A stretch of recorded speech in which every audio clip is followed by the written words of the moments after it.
Saludos, amigos y amigas de La Respuesta. Uno no puede decir que lucha porque sea así, pero no puedo negar que me empeño y pienso que ojalá fuera así. Poder abrir el programa con buenas noticias. Ha habido una que me ha afectado y pienso que a medio mundo. La tragedia de Valencia en España. Un fenómeno que es conocido porque tiene siglos produciéndose allá con la puntualidad de un monzón. Cada año parece que la gota fría que ellos llaman, la Dana, hace sus daños. Pero la de ahora ha sido devastadora. Uno, viendo las redes, los reportajes y las fotos y las noticias y oyendo los testimonios de madres, de padres, de hermanos, de hijos, de vecinos, necesariamente tiene que sentirse triste. Una tragedia inmensa. Ahora van 1000 soldados a buscar desaparecidos. Porque al principio se tuvo la ilusión, dentro del pesar, de que eran 92, ya va por 150 y tantos. Y ya comenzaron a declarar, no se sabe cuántos. Están presumiendo incluso que hay muchos cadáveres en los vehículos ahogados, porque el desbordamiento de las aguas de la Dana fue nocturno, para peor, porque el alerta que había sido, si no inexistente, muy deficiente, no funcionó y sorprendió a las ciudades y los pueblos. Un verdadero tsunami, como lo describió una de las madres desesperadas, que perdió a 2 de sus hijos. No pudo salvarles. En realidad, el cambio climático es a quien se le está atribuyendo. Primero, el volumen. Se dice que todavía esta es la hora que lo declaran como que permanece como temporal. Y es peligroso porque sigue en la posibilidad de recrecer los ríos y aumentar los caudales. Pero se dice que en 3 días, en 2 días, cayó todo el agua que pudo caer en un año. Un desastre. Uno no tiene otro camino que entristecerse y solidarizarse con el dolor del pueblo de España, de las Españas, como le quieran llamar, pero de España, la España nuestra. Lamentamos muchísimo ese desastre y entiendo que nosotros mismos debemos de aprender lecciones tan tremendas como esas, que el clima se ha tornado ciertamente impredecible a pesar de todos los medios tecnológicos avanzadísimos que hay. Él tiene ciertas tendencias inesperadas que desbordan las previsiones. Y puede ser sorpresivo. Aquí en Santo Domingo hemos visto pequeñas muestras. Hace 2 años, 3 años vimos tragedia. No de sus magnitudes, claro está. Pero que nos sirva el aviso, que nos sirva la lección, que aprendamos a seguir atentos a los alertas, que los de aquí, en honor a la verdad, han sido muy activos, muy a tiempo, muy interesados. Que hay gente incluso que cuando por alguna razón el clima, que es tan caprichoso, diríamos, anuncian lluvia en un lugar y no llueve, tienden como a reírse, no. El alerta está en tantas provincias, está en esto. Y es preferible que haya una sobrealerta a que no haya alerta o alerta deficiente. Valencia, de España, y todos los pueblos de La Mancha han sido escenario de un desastre, que viéndolo desde los satélites uno dice, Dios mío, ¿qué es esto? ¿Será así el principio del final? El diluvio nuevo. Los montones después de automóviles, de autobuses, de camiones, de casas destruidas, en los predios, en las propiedades, en las heredades, todas las cosechas devastadas. Una tragedia inmensa. Nuestra solidaridad con España en su dolor. Bien, mañana, no por favor, mañana no, pasado mañana, porque este programa se graba viernes pero sale domingo.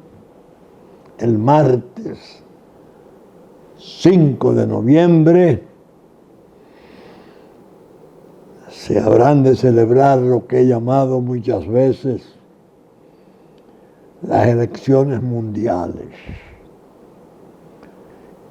Y he explicado que las llamo así por el interés de dimensiones mundiales que han despertado.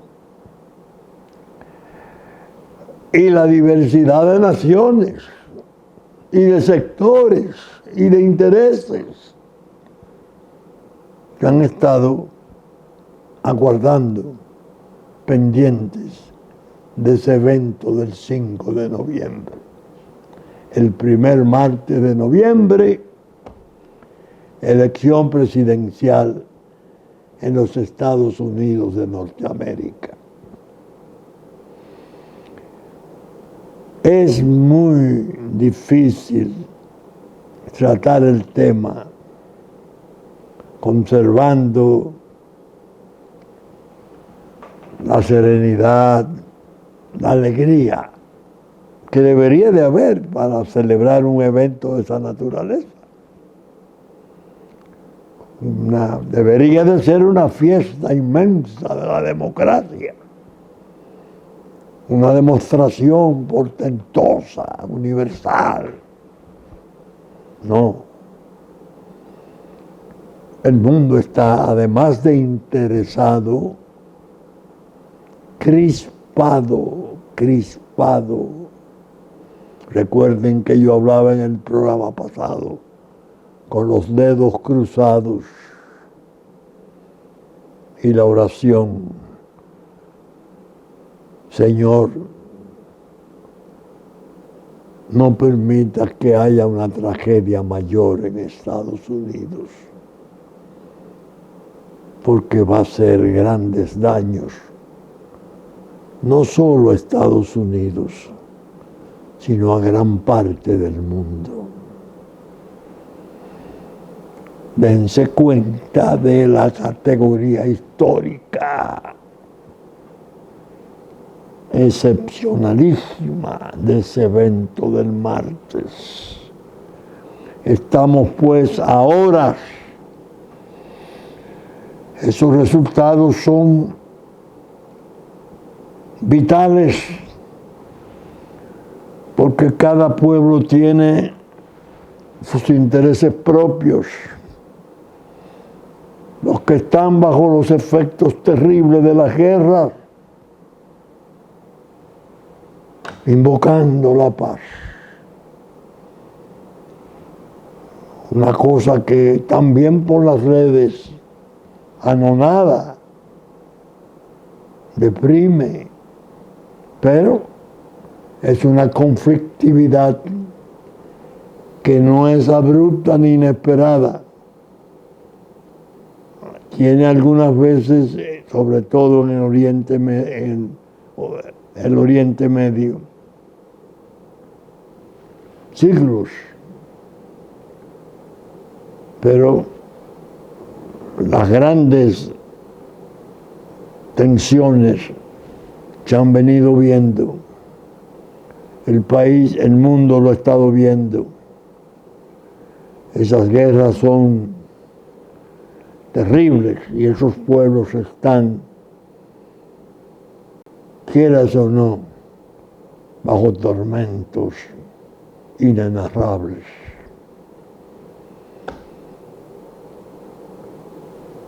Ahí está la clave para esos pueblos, de su interés, de lo que pase en Estados Unidos. Y diría yo que es el interés prioritario, el fundamental, porque es la paz, lo que se anhela. Es la paz lo que se busca, lo que se quiere, que cese la guerra. Y de esas elecciones puede depender mucho la suerte de la guerra. Si se escala y se hace todavía más fuerte y tremenda hasta niveles apocalípticos, o si cede, como decía yo en la pregunta de esta semana, si los hombres rescatan parte de la razón perdida y así se protegen los pueblos. Así la paz podría ser un fenómeno provechoso para todos. Por eso es un interés prioritario.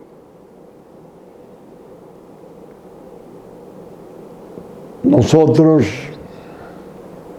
según expliqué y quiero seguir explicando,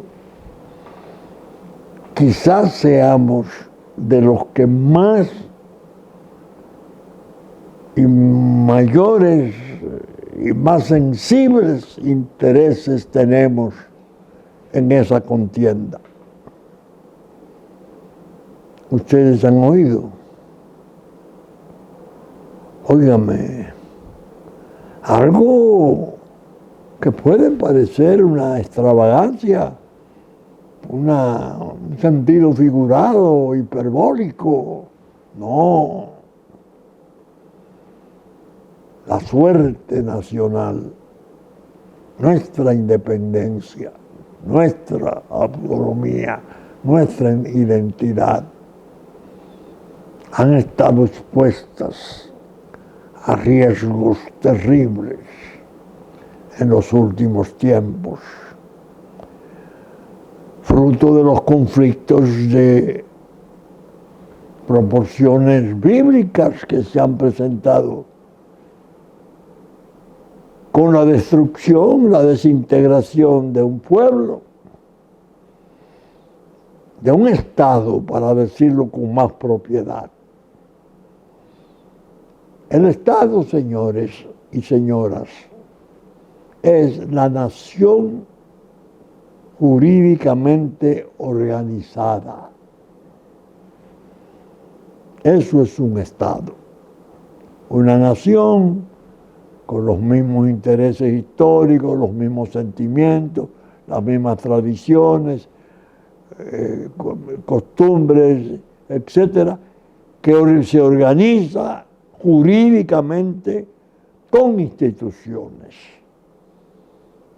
En nuestro sistema, que es el de Occidente, fundamentalmente, el orden democrático, 3 poderes públicos, el Ejecutivo, un presidente de la República, el Legislativo, diputados y senadores en un Congreso, y un judicial donde está la magistratura.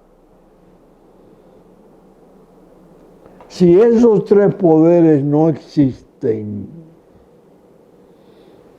porque el desorden criminal los destruyó, desaparece el Estado, aún queda la nación, pero no organizada jurídicamente.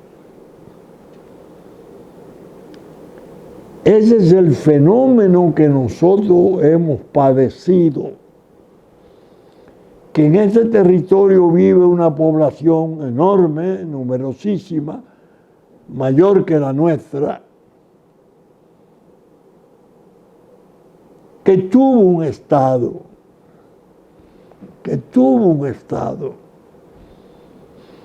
vaya uno a saber, muy ondulante, dictadura, bueno, desde el principio hubo problemas, antes de ser república, imperio, y unas locuras, pero finalmente fue Estado durante décadas.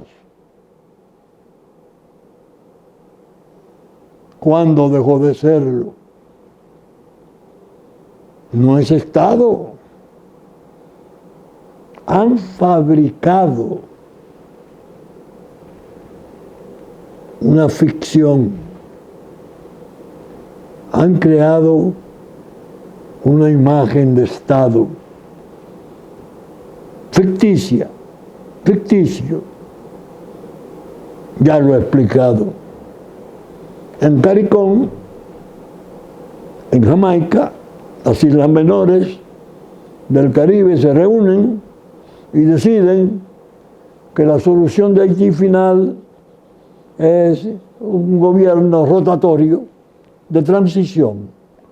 10 miembros, 6 meses cada miembro será presidente, será un colegiado, organizará elecciones, organizará el Estado, yo diría lo reconstruirá de los escombros,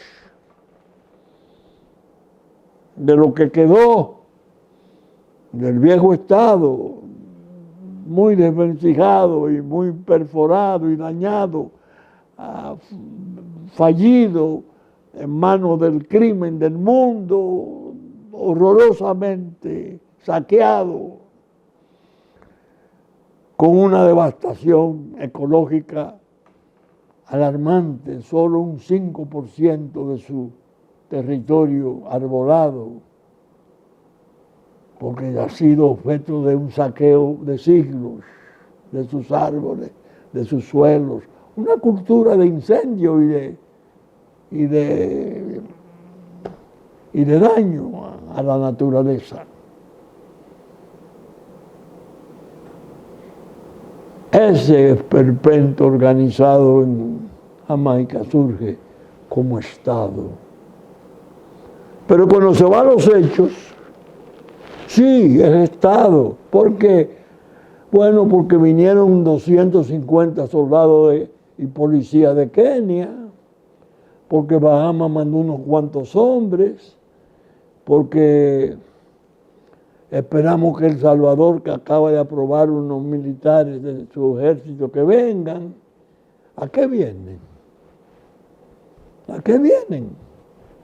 Ah, no, van a pacificarlo. ¿Cómo? Eliminando las guerrillas, las pandillas criminales que lo han asolado,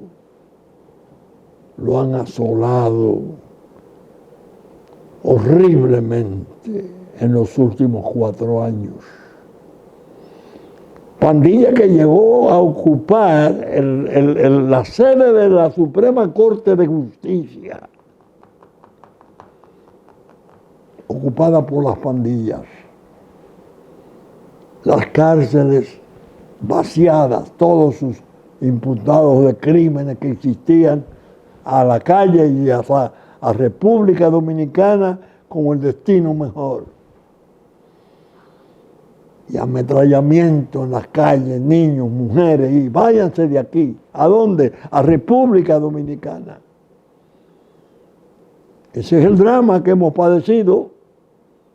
Y ahora viene ese orden mundial tan arrogante. En OEA, la señora canciller de Haití, del Estado haitiano, expuso que las repatriaciones dominicanas son persecuciones sanguinarias originadas en motivaciones étnicas, porque los dominicanos se creen blancos y nosotros somos negros. Y eso va a ONU y en ONU se le da cabida. Un artificio horrible. Y cuando de aquí se toman las medidas drásticas que se han tomado en frontera, en repatriación, entonces aumenta la tensión y el repudio. Y el pueblo es un pueblo realmente indiferente. Por Dios. Incluso lo declaran como mendigo dependiente del trabajo de ellos. Nosotros no existiríamos si ellos no hubieran venido a trabajar aquí. ¿Ustedes entienden? República Dominicana no existiría, porque el dominicano no sirve para nada, ni para trabajar, ni para nada. Todo cuanto se ha hecho, lo han hecho ellos. Un horrible embuste mundial, regado como una verdad. Eso es lo que estamos padeciendo. Es decir, que con esa problemática tan tremenda que tenemos, lo que pasa en esas elecciones del martes, para nosotros tiene un interés extremo. ¿Qué va a ocurrir? ¿Trump o Kamala? Kamala, vicepresidenta del gobierno de Joe Biden. Dios mío.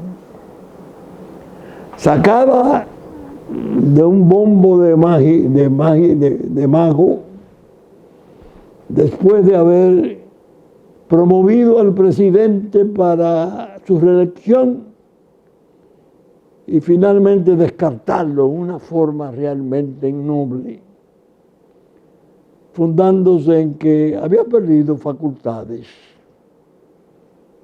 perdió la orientación, no sabía por dónde iba, no sabía qué decir, tenía que leer todo. Y bueno, que venga la vicepresidenta. Y se ha encendido eso, esa lucha entre demócratas y republicanos, en una forma realmente que apena, sinceramente. Hay muchos que lo que hacen es burlarse. Yo no puedo. A mí me apena y me preocupa eso. Estados Unidos, las cosas que se han oído en esta campaña, Dios mío. Las imputaciones entre los candidatos. La última ha sido alrededor de la basura.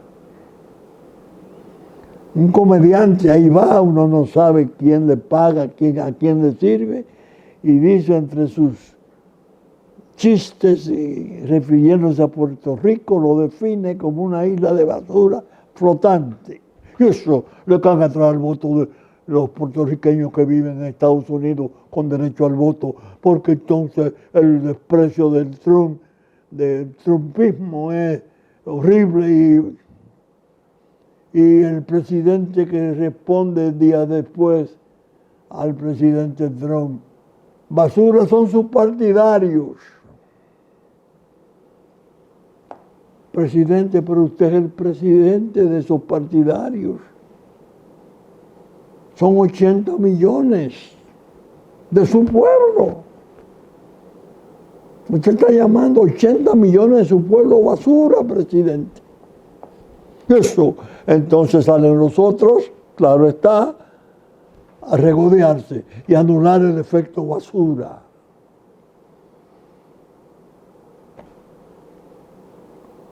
Una candidata que le dice, tú eres un reo a Trump, yo soy la procuradora. Tú eres el delito, yo soy la ley. Señora, ¿cuáles delitos? Los que le imputan. La señora porno aquella. Lo que le imputan los intereses que la apoyan a usted. Las 11 horas del juicio penal para declararle culpable por una acusación de una porno. Los intereses, decenas de expedientes. Esa es la ley. Usted representa eso. El otro es delincuente que tiene el apoyo de 80 millones o más. Pero eso es basura. Y yo no comparto ese juicio del presidente Biden. Y se excusa. Eso a nosotros son indicios de lo que puede venir. Ella no tiene entidad, no tiene consistencia, preparación, experiencia, cultura para ser presidente de los Estados Unidos. Muy cordial, muy sonriente permanentemente, esforzada, no hay duda alguna. Hija de un jamaiquino, que por cierto, presidente o miembro importante del Partido Comunista de Jamaica, y de una señora de India, nacida en Canadá, y llega a ser candidata a la presidencia, son sus méritos, no hay dudas. Pero bregar con esta problemática mundial, con esto que existe, con este Irán, Israel, este lanzamiento recíproco de misiles de altísima resolución, devastadores, luchar con la guerra de Ucrania, mientras Rusia dice que tiene en prueba ya misiles ultrasónicos capaces de llegar en 10 minutos a París y en 30 minutos a Los Ángeles, se entiende que con cabeza nuclear. Estamos. Usted tiene entidad para bregar con ese tipo de problemática. Señora, con el mayor respeto, lo dudamos. No lo creemos. Y así pasó en su pueblo, porque su aprobación dentro de su propio partido, hasta que la sacaron del bombo del mago, que es Obama, era muy baja. Pero la prensa, que ha sido un factor enorme para su configuración como una posibilidad provechosa, porque Trump es parecido a Hitler, porque Trump es un peligro, porque hay que matarlo. Lo intentaron hacerlo en televisión para que el pueblo lo viera caer. No en el tiro en la oreja, sino en un tiro en el cerebro. Eso era lo que le estaban ofreciendo al pueblo norteamericano y al mundo como respuesta después de los demás intentos fallidos, las sospechas graves de que se puede producir aún antes de la juramentación, si gana, y aún antes de la votación, si llega. ¿Qué es esto? Esto es una pesadilla. Esto no puede ser cierto. No puede haber tantas cosas negativas acumuladas a cargo de una nación tan brillante, con un pasado inmenso, que ha sido en el mundo decisiva en tantas cosas.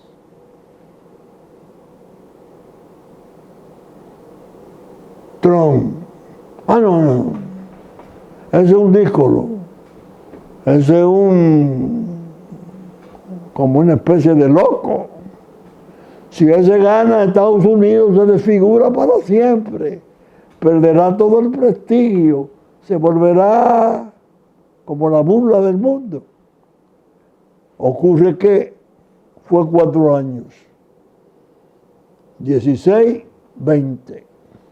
Presidente de Estados Unidos. Y ocurre que ese señor que se decía entonces lo mismo, es un atribulado, es un alocado, eso no va a hacer nada, ni sabe de eso.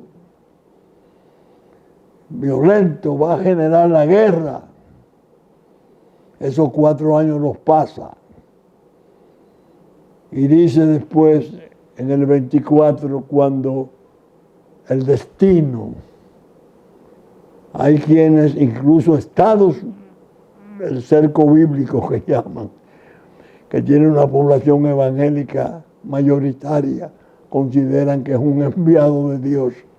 Le dice, el único presidente norteamericano que no empezó una guerra en un periodo fui yo, en los últimos 84 años. Es decir, tiene un antecedente de paz el que fuera sospechoso de ser un impetuoso, un posible agente de guerra. Precedente. ¿Ese solo? No. Lo he contado y lo debo repetir porque estoy hablando para mi gente.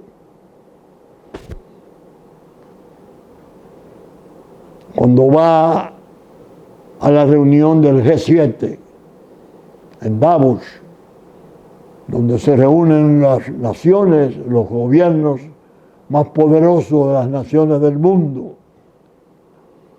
Su primera participación, al sentarse en la mesa, le dice el alocado a los juiciosos, a los ponderados, a los ilustres gobernantes de otras partes. ¿Dónde está Rusia? No la veo. ¿Dónde está la silla de Rusia? ¿Cómo? Se refería al asedio que Rusia estaba recibiendo de intereses terribles de Occidente, presiones tremendas, y la punta de lanza era Ucrania, acercándole incluso en aquellos territorios donde el habla ruso es del 90% de la población, el Donbass, asegurándole que Ucrania iba para ahí al ser admitida, una vez fuera admitida en la Unión Europea. Pero había un acuerdo que se decía que no se iba a mover una pulgada de lo acordado. No, no, no, no. Vamos al Donbass, vamos a la frontera rusa tradicional. Trump reacciona, la echa de menos. Y después en la presidencia muchas veces dice, dejen a Rusia tranquila. ¿Cómo? Un intelectual de ellos, Brzezinski, escribió una obra interesante en la que advertía, no olviden la importancia histórica de Rusia. En cualquiera de sus regímenes, zarismo o comunismo, siempre ha sido decisiva y central en los problemas del mundo. Brzezinski, no. Había necesidad de ver de qué modo se le echaba mano a ese Estado desordenado, que había estado en la transición difícil de Yeltsin, beodo, borracho, desde las 10 de la mañana,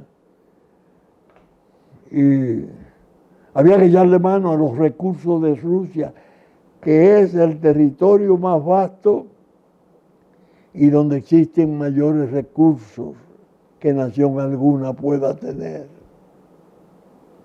Ahí andaban los oros y los dueños del dinero del mundo pendientes. Y yo no lo digo por lo que ha ocurrido ahora con Ucrania, no. Yo lo he planteado en la respuesta desde hace años y utilicé un libro importantísimo relativo a la lucha mundial antidrogas, El mundo en manos de las drogas, de Clara Sterling, una reportera norteamericana que viviera y muriera en Italia, famosa, de gran prestigio, donde ella describe cómo se había distribuido el reparto de Rusia en manos de las mafias del mundo. Una cosa, un libro poderoso, portentoso. Incluso describía cómo estaban organizados los carteles ya para ir tomando las distintas áreas de Rusia. Y de ahí surgieron los varones, una mafia increíble. Apareció este hombre, devoto ortodoxo Santa Elena, ex miembro de la KGB, hijo de un hombre y hermano de un hermano que en la guerra en San Petersburgo perecieran y que fueran luchadores famosos. Y se convierte en un verdadero zar, pero con el esquema democrático, elecciones, que acaba de dar una demostración portentosa. Tiene una guerra abierta y convoca a las naciones de las BRIC para ver cómo se expande esta, y se expandió, ya lo explicamos la semana pasada, refiriéndonos al afueramiento de Maduro de Venezuela y de Ortega de Nicaragua, que no fue necesariamente obra de él. Nosotros pensamos que fue más bien China, que tiene sus métodos y sus intereses ya muy serios en la región, y que no es verdad que se va a hacer cargo de la opresión de Maduro con media Venezuela desbandada afuera, en un apoyo sin tasa a eso. Por Dios, nosotros tenemos necesidad de atender mucho a eso. Trump, fuerte con China, las tensiones de la economía, los problemas del capital fugado, la necesidad de volver sus fábricas a Estados Unidos, la imposición, amenaza de imposición de impuestos de un 100%, en definitiva, grandes tensiones económicas, pero la paciencia milenaria de China, sin ruido de sables de guerra y el factor simpatía personal de Trump, que en medio de eso se va a Corea y con ese sí es alocado, que acaba de tirar un proyectil que es capaz de llegar a New York y está gozoso porque le hizo la advertencia a sus adversarios que ya él puede responder. Trump hasta pisó territorio de Norcorea en un gesto, porque es un hombre de gesto. Haciendo un paréntesis, ahora hay dos que son realmente de comedia. El de McDonald's con su delantal y el de la basura montado en un haciendo campaña. Pero fue y pisó la tierra amablemente con el marchante de Corea. En definitiva, quien puede parar esa guerra se llama Donald Trump. Cuando fue a Europa y le dijo, ¿dónde está Rusia? Le dijo OTAN. Y a Europa, ustedes tendrán que pagar su propia defensa. Nosotros le hemos pagado después de la Segunda Guerra. Forme sus ejércitos y sus arsenales, no vamos a seguirle pagando defensa. Se dio cuenta que OTAN era el instrumento para la provocación de Ucrania y miren lo que surgió. La idea es, nosotros, el interés nuestro es prevaleciente. Por lo pequeño que somos, no debemos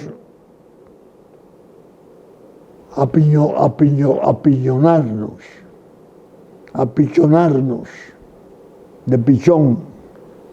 Un pueblo pequeño pero muy aguerrido históricamente. Si Trump triunfa,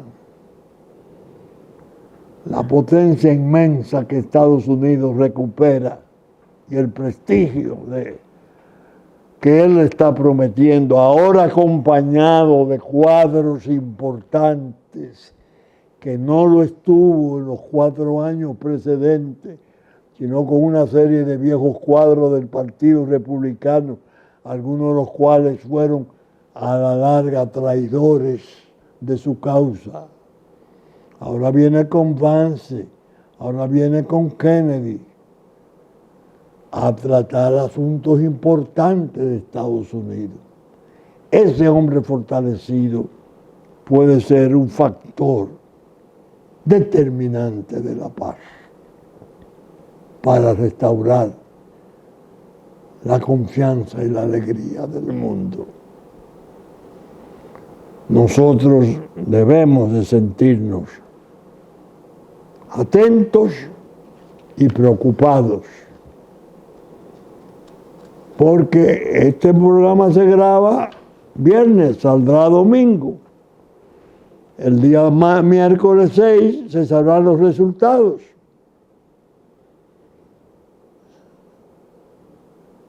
Si es que los resultados, por lo que estoy viendo, no son objetados con violencia. El propio presidente Biden llegó a decir en un momento que él no garantizaba que fueran pacíficas. Y ya se han visto algunos atisbos de quejas probadas, exclusión de votantes indebidos por cientos. Si no se produce una catástrofe de impugnaciones tremendas, que pueden ser muy violentas, se sabrán los resultados. La respuesta se arriesga a dar todos esos juicios. Trump debe ganar. Algún mensaje debe tener. El tiro en su oreja. La inminencia inmensa de la muerte en que se viera. El coraje y el valor con que respondiera. la bandera que se envolvía y hacía cruz. Todos lo vimos. Los creyentes tenemos esa posibilidad de creer en los mensajes para bien del mundo, que gane Trump y que no vengan a ejercer presidencia de trasmano quienes han estado en el infierno de sembrar durante estos últimos años todo este horror de las guerras. Pero lejos nosotros de las reyertas arrabaleras estas que están naciendo, de intereses, de ventajas, los nombramientos, si son buenos, si son malos, si, tú estás ahí, tú no puedes rendir cuenta. Bueno, al colmo, que esto es preocupante, y lo voy a decir en la parte final del programa, se desmanteló la Cámara de Cuentas. Y ahora al reconstituirla no tiene candidatos. 10 creo que han aparecido ofertándose. Vaya usted a saber. El control externo y dentro del Estado de todas las operaciones desaparecido. Un principio de haitianización, porque esa era una de las instituciones fuertes nuestras. Desapareció. No, que no entrega los informes, que no esto, que no lo otro. Dios mío. Ahora, el Consejo Nacional de la Magistratura, después de la reforma constitucional, nombrará los nuevos procuradores. Ajá. Tan malos que son los que existen. Ajá.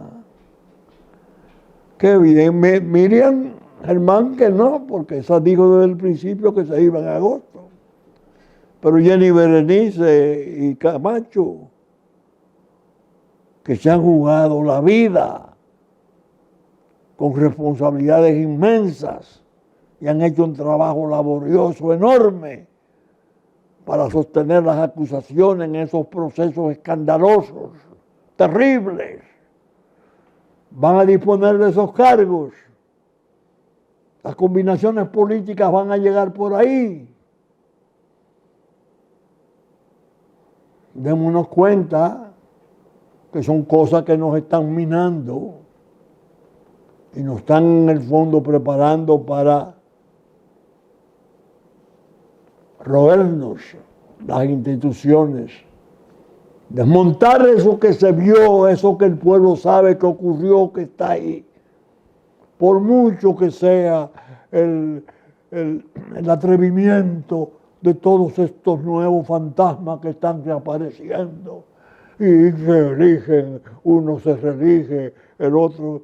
Bueno, hay uno que es un campeón que nunca intentó, nunca intentó permanecer, que fue el que propuso por primera vez la no reelección, condenarla para siempre. El mismo que militarizó el Congreso, el mismo de la carta de Pompeu, que le dijera a Reinaldo, aguántala ahí, y vino la carta de Pompeu con los juegos pesados de entonces diciéndole, no lo intente. No. Bueno, es tan grandioso que superó hasta el quebranto que mata a la gente. No lo tiene al parecer, cosa que nos alegra. Pero queda como quiera la palabra y el uso que se diera como maniobra. Y todo eso está activo ahí, esperando nuevos tiempos. Que se vayan las molestias en la nueva reforma. Ese es el primer fruto que va a dar la reforma constitucional del presidente Abinader. Presidente, por favor, ese es el primer fruto. Hay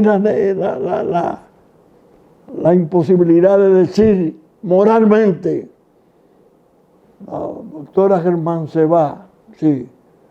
La doctora Jenny Berenice Reynoso y el doctor Camacho no han hablado de irse. ¿Se van a destituir? Ese fruto es el primer desastre de la reforma constitucional. El principio de eso, lo que significa, no, por Dios. Le aconsejo desde este programa, tengan cuidado, que no es verdad que el pueblo nuestro ni agradece favores ni guarda rencores. Sabe hacerlo en los momentos en que se debe y no deben de provocarlo.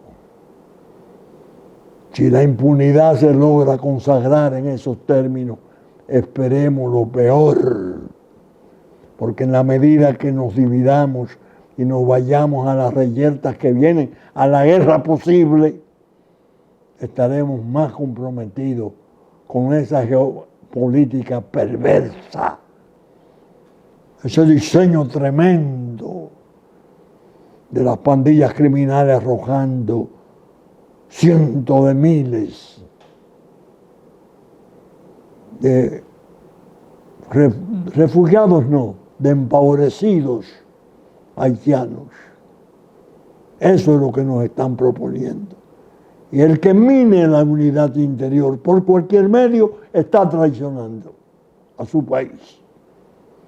Bien, saben ustedes que estamos saliendo por Supercanal, domingo a las 11 de la mañana, nuestra versión central, por sus canales 33 de Claro, 22 del cable. Teleimpacto, 52 de Claro, 22 del cable, a las 12 del mediodía y las 9 de la noche, que estaremos en YouTube después del mediodía de domingo, una vez termine nuestra versión central. Con la gracia de Dios, esperamos estar con ustedes el próximo fin de semana. Muchas gracias y hasta entonces.